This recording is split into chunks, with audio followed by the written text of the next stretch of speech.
Today I'm going to be breaking down how you can use GoHo here at Townhall 8 to 3-star any base. So this is my go-to strategy that I use all the time at Townhall 8. Now I see a lot of players that typically prefer dragons, but for me GoHo has always been my staple army, and in fact this is actually me doing all three of the attacks you're going to see today. So I would highly recommend this strategy. It's super strong. Let's jump in and break it down. So there's a couple of things you're going to want to consider when you're coming in with this attack. Now the first of all being, do you bring the king or the queen on offense? Now both of them are going to have their benefits. The king for sure, one of his main benefits now is going to be the earthquake boots. However, I opt to bring the queen because of a couple of key things. The first of all being clan castle troops. Typically you're going to see air-based clan castle troops, whether that's balloons, dragons, anything like that coming out of the clan castle, and of course if they're air-based your king is not going to be able to attack them. So I typically like to bring that queen to help support the wizards to take down the clan castle troops. Now the queen also can of course range over the walls, which really does benefit. Now of course you could also argue that the king could just break down all the walls with the earthquake boots, but honestly I tend to prefer the queen. Getting her up to level 10 does not take long at all, either here at Townhall 8, and I would definitely suggest doing that. Next thing you're going to want to do is create the path and the funnel. So with that we're going to do the golem portion of the attack, which consists of the golems, the wizards, the wall breakers, your queen and your clan castle troops. You're also going to be using the poison spell of course on the clan castle troops at this point, as well as a rage spell. Now typically in most of these attacks you're going to see I split up my army into kind of two different sections. Typically you guys are going to be able to find defenses on the outside. If they're all on the inside, don't worry, you can still execute this the exact same way. But if we go ahead and click play, first of all we are going to use that golem to start tanking. We're then typically going to use one or two wizards to start create that funnel, doing the exact same thing over here. Now you'll notice I do actually drop down a Hog Rider on each of these defenses. I drop down the Hog Rider. That is to try and take down the defenses a little bit quicker so the golems can push right into those wall sections and tank for as many defenses as possible. Now wherever the clan castle troops do get lured out to, that is where probably you're going to want to use the majority of your wizards, your clan castle troops, which we'll talk about in a second, as well as your queen. Now we get a little bit unlucky not opening up this wall section here.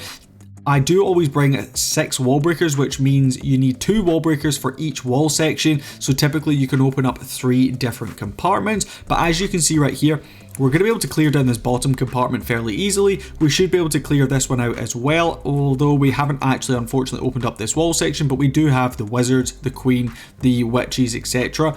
And of course this top section going to be cleared as well. So we're kind of clearing a section here, which means our hogs should have a pretty clear path as well. Now you'll notice I'm not actually pushing in directly for the enemy barbarian king.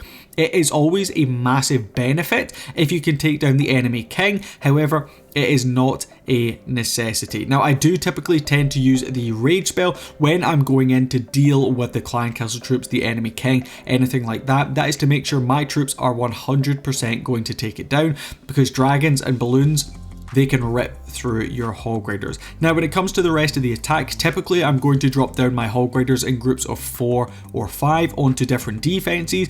Don't just draw them in a line, sometimes you're going to end up with massive clumping. The reason I do this is to avoid double giant bombs. If you were to put all of them in one group and they do hit a double giant bomb, you're going to lose a lot of Hog Riders. So you'll see I'm kind of splitting them up into groups of 4 or 5. I do hold on to a couple just to deal with the bomb tower over here on that left hand side. As they start to progress through into the core of the base, I'm actually going to use my skeleton spell, which is the spell of choice that I bring in my clan castle. That's going to be used to tank for some of these centralized defenses, as well as one of the wizard towers. Now as we continue to push on through, I'm going to use one Hog Rider to tank for the bomb tower while the other 2 come in. That's just so they avoid taking too much splash damage all together.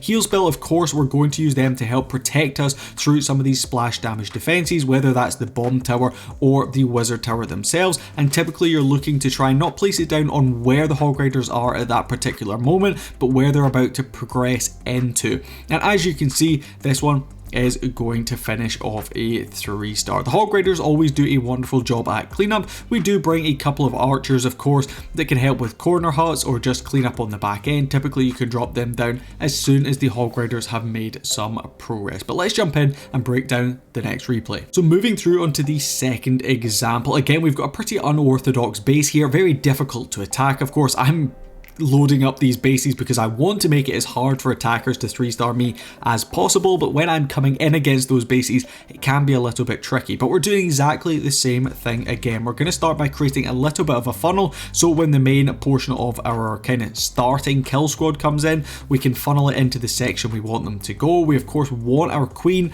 our wizards, etc, to push into the middle of the base. So we're going to clear up this mortar, this cannon over here, and then we're going to start to get our wall breakers in, allowing those golems access into the base nice and early. On this particular one, we're going to be dealing with the enemy king first, but we're not too worried about using the poison spell down on him. We want to make sure we're using that poison, like I said, for the clan castle troops. Unfortunately, we get a little bit of a nasty split here. We get the dragon going to the top section while the balloon goes over to the right. But luckily for us, we've got the wizards on the case. They're going to be in behind that golem and they're going to be able to take it down. Queen doing a marvelous job here in the core section of the base, and look at the amount of the base we have cleared with our kill squad. This means our Hog Riders, with the help of the double heal spell as well as the skeleton spell, should be able to crush through the remainder of this base. Again, we're just going to be sprinkling down these troops in individual kind of groups. We're not looking to clump them up too much. Again, we're going to be tanking for that bomb tower in the core and maybe use that skeleton spell slightly too early,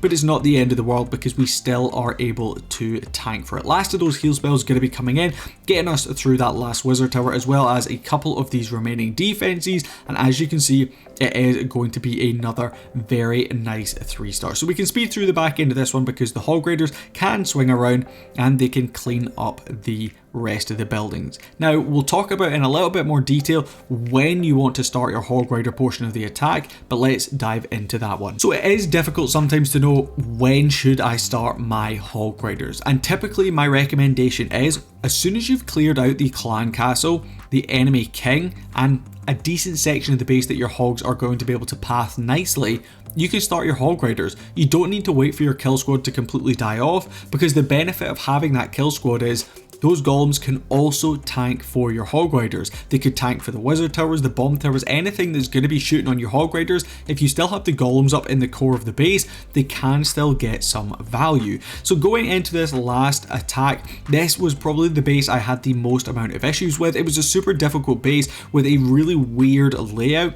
I wasn't 100% sure where I wanted to attack, but I thought getting the bomb tower down nice and early, as well as the clan castle troops and hopefully the enemy barbarian king, is definitely going to be beneficial. So again, we're coming in with that same idea. We're going to use the golem out in front with the Hog Rider just to take down a couple of those defenses, looking to lure out the clan castle troops fairly early on. Getting some wall breakers are going to be coming in. Unfortunately, we do open up the same wall section twice, which is not ideal, but it's not the end of the world. We're going to be using that poison spell.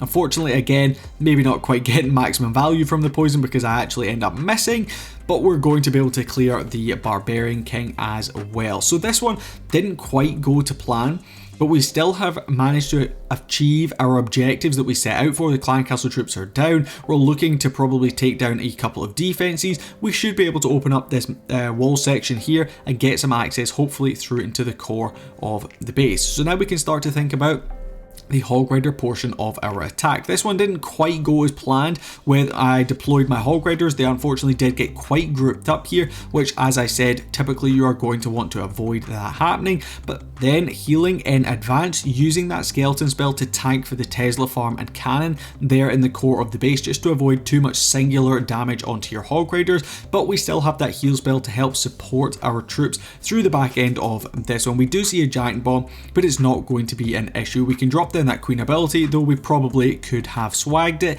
You're going to see a lot of spring traps, of course, in these particular style of bases, these anti 3-star bases. They're always set up to try and spring those hogs away, but we had enough to push through the back end of this one. Now, one thing we haven't really talked about is the clan castle troops. My recommendation is always going to be witches in your clan castle. That is because they can really help take down the enemy clan castle troops. I see a lot of players using bowlers. They're a really good troop as well here at Townhall 8 to bring in your clan castle, but sometimes of course they can get taken down by the clan castle troops if you are not careful. So I would definitely recommend witches. They're going to get those extra skeletons in there for you. They're going to be able to hit both ground and air troops, and they are definitely very, very strong indeed. I spoke about the queen at the start of the attack, but if you don't have the queen maxed out, you can also use the king with those earthquake boots. But that does bring me to the end of this attack, and of course the end of the video. If you do want to pick up this strategy, the link for it as always is down in the description, and I'll catch you guys in the next one. Peace.